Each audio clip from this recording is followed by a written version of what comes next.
Kabaglita!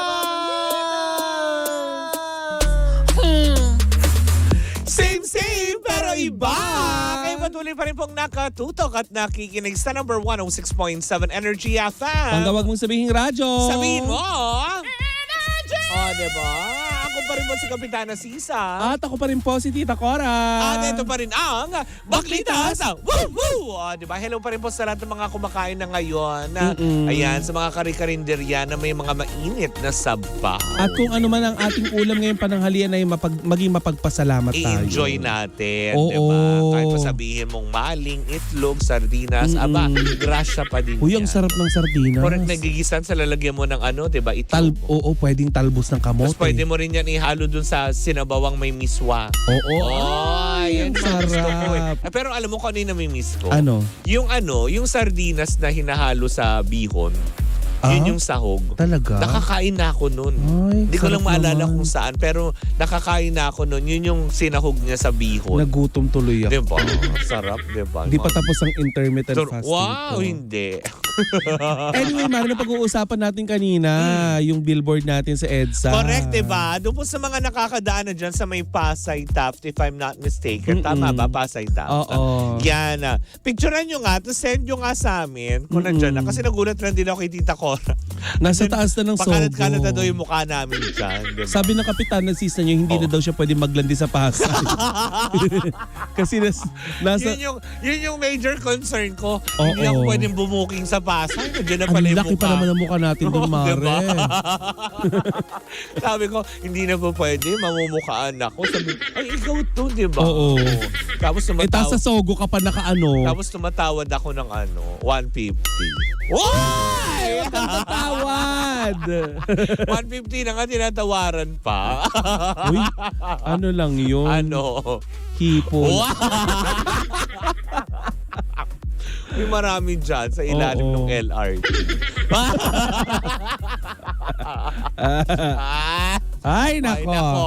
Eto kaya, matutuwa kaya ito? Feeling ko naman, Mare, matutuwa naman ng mga popster. Ay, bakit? Kasi Mare, pagbubunyag nitong si Direk Daryl Yap, Oo. ay nagkaroon daw sila ng meeting nitong si Sarah Geronimo. Ay, gagawa ng pelikula? Yun na nga, Mare. Inilatag nga nitong si kasi chika, Oo. etong si Sarah ay Oo. humihingi sa Viva ng kwento or Oo. ng project na kakaiba. Gumagawa po si Daryl Yap, in fairness. Ha? Oo. Oo. Kaso, Mare, laso ng kayo niyan. Okay lang, bakit? In fairness, no? Gusto ko yung talino niya. Oo, no? Nakakapogi yung Promise. gano'n. Hindi, nakaka-inspired, nakaka-motivate. Diba? Kasi how he started, diba? Yung kwento niya. Correct. Na tama lang naman yung sinasabi niya lagi na maniwala ka sa sarili mo kung may gusto ka. Anyways, going. So eto na nga, Mare. Nagkaroon sila ng meeting kasi nga itong si Sarah, nanghihingi siya kay Boss Vic ng kakaibang proyekto. Ano bang gusto niya maging aswang, ganun? Di ba hindi pa naman na nagagampanan ng mga maging aswang? Oo. Puro patwitams. Tama. Di ba? Oo. Ngayon, Mare, syempre, Viva artist Oo, siya. Viva artist siya. So pag Viva, Oo. Direk Daryl Yap. Tama. Dahil isa sa pinakamagaling na director ng Viva ay si Direk Daryl Parang Yap. naging in-house director bigla. Oo. Dahil sa ilang patok-patok na pelikula. Oo. So ipinatawag, Oo. nag-meeting. Oo. Nung inilatag daw ni Direk Daryl Yap yung kanyang proyekto para kay Sarah Mare, Oo. na-trauma daw ang lola mo, natulala. Bakit?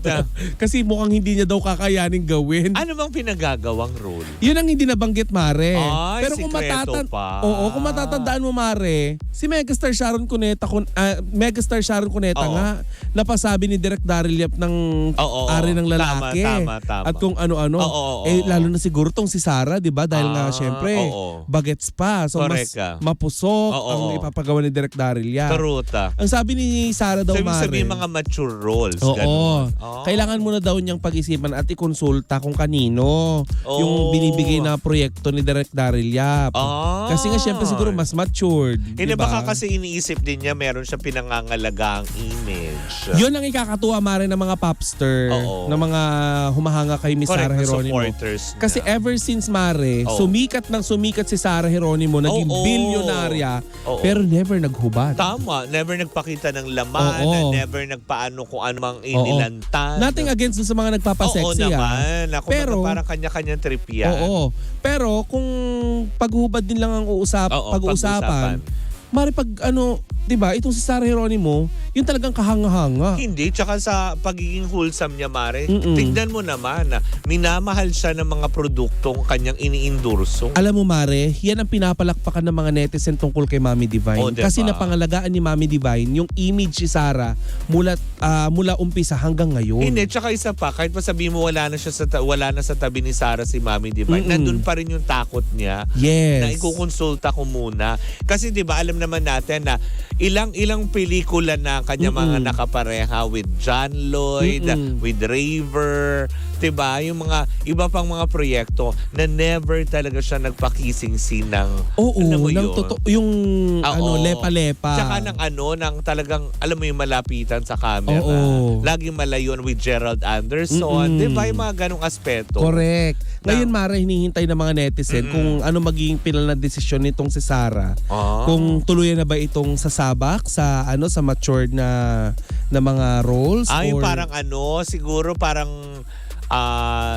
Kim Chu style. Oo. Kasi ngayon nag-turn to mature role si Kim Chu. Oo Salin nga. lang, 'di ba?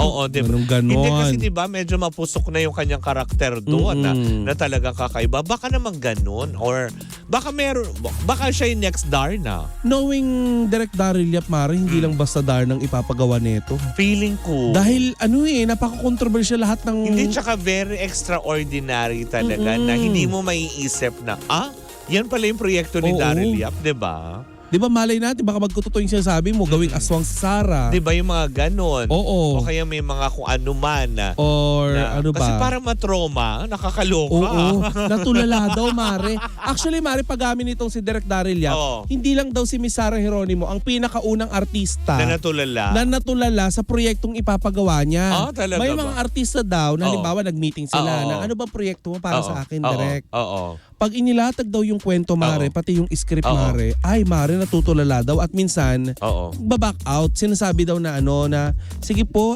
balikan ko po kayo ha. Ikukonsulta ko muna, may mga legal chenes. Ay. Kasi Mare, di ba alam naman natin na kapag pumirma ng kontrata mga Oo, artista, oo. may mga kondisyones yung mga yan. Tama. Bawal ka magganito, bawal ka magganito. Bawal ang exposure ng ganito. Yes, bawal nga sila magjowa, di ba Oo. minsan? Mga kaibigan, lalo na sa mga sa mga nakikinig sa kanilang radyo, nagsabay ang dighay at ang hikab. Hindi alam ng bakla kung anong uunahin niya. Hindi. Nilunong ko yung hikab ko dahil hindi ko na mapigilan. Hindi alam ng bakla kung ibubuga niya o lulunukin niya yung hangin. But anyway, Oo. ayun Sige, na nga. go. So, Speaking of sige, tuloy mo lang yan kasi may nagpapabati. sino yung nagpapabati na yan? Ng bongga? Itong si Aubrey. Aubrey F. Garganera. Law student siya. Ay, Lagi hello. daw niya tayong, may pag nagre-review siya. Hi, Lagi Miss siyang, Garganera. yan, sabi lang niya na parang i-shoutout nga natin daw siya. Hi, Aubrey.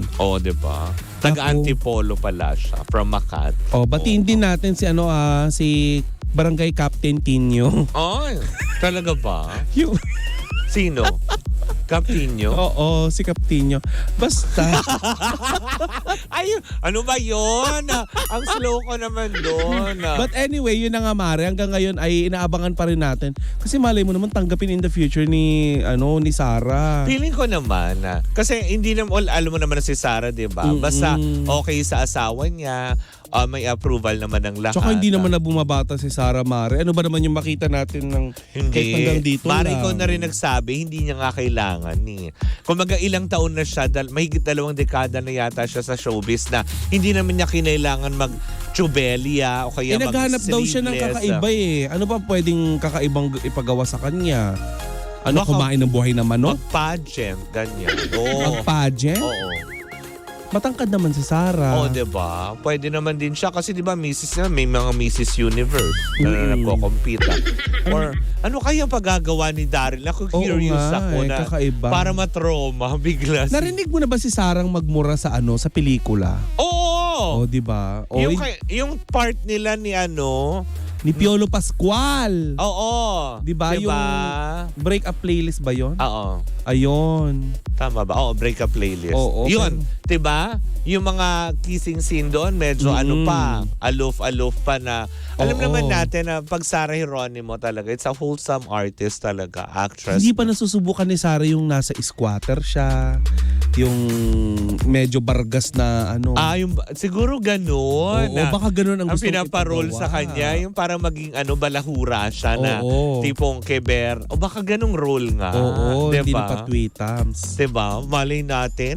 Pero for sure, pag Daryl Yapia, papatok na. Oo. Yun lang masasabi ko. Kung Eto ano- pa Mare ha. Etong papatok. Oo. Etong magbibigay ng papremyo. Ay, oo. Teka, sandali. Nasaan ka na ba? Oo Bakit nga. nga ba kinalimutan kita, Lola Curbs? But anyway, Mare, habang hinihintay natin si Lola Curbs natawang-tawa ako sa spooky night ni Kuya Chico kahapon. O, di ba? Ang saya. Pakinggan nyo yun araw-araw. May spooky night siya. Ng bonggang-bongga. Gusto kong panoorin pero hindi ko bet yung title. Nakakadiri. Pwede natin gawing espatola. Oh! Ay, may spike. Naku, ayaw na. Walay. Walay? Wala pa. Wala pa. So, paano na ito? Oo nga. Diba? Pero hindi, patunugin natin para may babala. Oo may babala nga. lang. Eto na, Lola Curbs, pasok. Ito ang Energy FM Super October! The 25th year anniversary promo nationwide! Tunog! Pera! Ola. Oo, diba? Oo. Sabi Ola, nga Lola sa iyo Curbs. marami tayong pamimigay ng mga papremyo para sa araw na ito. Kaya wala kayong ibang gagawin kung hindi pakinggan lamang ang mga mahiwagang tunog para sa araw na ito. Hindi ba? Oo Kasi nga. kahapon nagkahulaan pero mukha yatang pagdating yata kay mukha yatang sa Jimshi ngayon. Oo. Kasi kahapon sa kay Kara yata nahulaan. Paabangan na lang natin sa ating mga pangga. Diba? Kasi kahapon yung pinahulaan natin, mag-recap tayo, Mare.